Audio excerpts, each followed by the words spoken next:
सिर्फ 5 सेकंड और 25 सीटों का एलिगेशन है राहुल गांधी का, माननीय राहुल गांधी। ठीक है, आपने बोला, मेरा सवाल यह है, राहुल गांधी को कुछ भी पसंद नहीं आ रहा और प्रियंका जी को तो सुप्रीम कोर्ट पसंद नहीं आ रहा। देखिए, विवेक जी को विवेक शून्य होकर बात नहीं करनी चाहिए। जो मैंने बात की एकदम विवेक शून्य। हाँ, विवेक शून्य क्यों?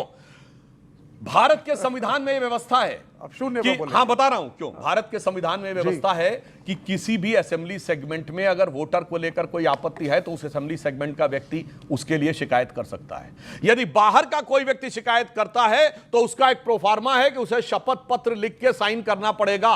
कर्नाटक की असेंबली के लिए दिल्ली में बैठा हुआ व्यक्ति कर सकता है, मगर उसका एक प्रोफार्मा है कि वो शपथ लिखे और उसमें अगर उसके द्वारा कही गई बात झूठी पाई गई तो जेल जाने का अधिकार है। बताओ उस असेंबली के वोटर है क्या? इसलिए मैंने कहा कर्नाटक के असेंबली के वोटर से क्यों नहीं कराया जा रहा है? चूंकि ईमानदारी से बात से टेक्निकली नहीं उठाना है, इसको लेकर बवाल करना है। मेरा विषय बहुत बड़ा है। ओके ओके, आप शून्य टाइप की बात कर रहे हैं। विवेक शून्य, मुझे कहा विवेक शून्य।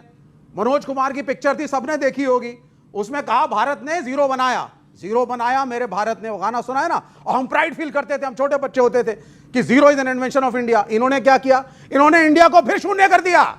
आप देख लीजिए, जब हम युद्ध लड़ने जाते हैं कोई हमारे साथ नहीं, शून्य समर्थक। इकोनॉमी में डेड इकोनॉमी होने जा रही है। अब उस पर आप पकड़ लेंगे डेड क्यों? नौकरी नहीं मिलेगी तो डेड है। 80 करोड़ को राशन दोगे तो डेड है। इस पे एक लाइन बोल दूं, है ना? अब बोल लूं सर? हाँ, इनकी विवेक शून्यता का फिर प्रमाण देता हूं। उस गाने से पहले जब जीरो दिया मेरे भारत में, उससे पहले प्राण मनोज कुमार से कहता है क्या है इंडिया का कंट्रीब्यूशन वर्ल्ड में? India's contribution the world is 0 0 and 0। तब मनोज कुमार गाना शुरू करते हैं जब जीरो दिया मेरे भारत ने। आज वर्ल्ड की इकोनॉमी में आईएमएफ की चीफ क्रिस्टिना जॉर्जिएवा कहती है India's contribution is 15% of the global economy. Goldman सैक्स कहता है 16% ऑफ द ग्लोबल इकोनॉमी। और ग्लोबल इकोनॉमी का ग्रोथ इंजन भारत बनना है। यह है विवेक शून्यता।